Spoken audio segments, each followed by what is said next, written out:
नियमित कर्जदारांना 2 लाखाचे अनुदान या मागणीसह अन्य मागण्यांसाठी क्रांतिकारी शेतकरी संघटनेचे अध्यक्ष रविकांत तुपकर यांनी 27 ऑगस्टला मंत्रालयावर धडक देण्याची घोषणा केली. आमच्या मागण्या मान्य नाही झाल्या तर मंत्र्यांचे शासकीय बंगले आणि गाड्यांचा प्रतिकात्मक जाहीर लिलाव करू असा इशारा दिला. त्यानंतर 25 ऑगस्ट रोजी बुलढाणा शहर पोलीस यांनी शांतता भंग होण्याची शक्यता असल्यामुळे तुपकर यांना नोटीस बजावली, प्रतिबंधात्मक नोटीस बजावली. तुपकरांनी ही नोटीस झुगारून आंदोलनावर ठाम राहण्याचा निर्णय घेतला.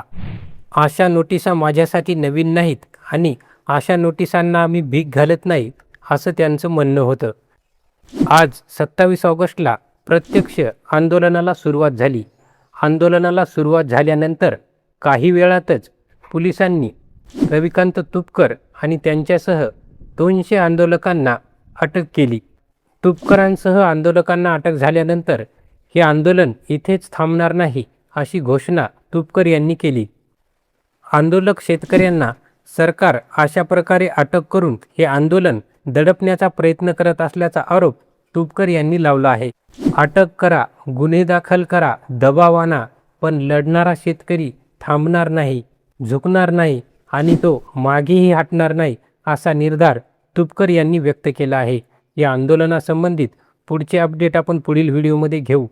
पुन्हा भेटूत अशाच नवीन माहितीसोबत. धन्यवाद.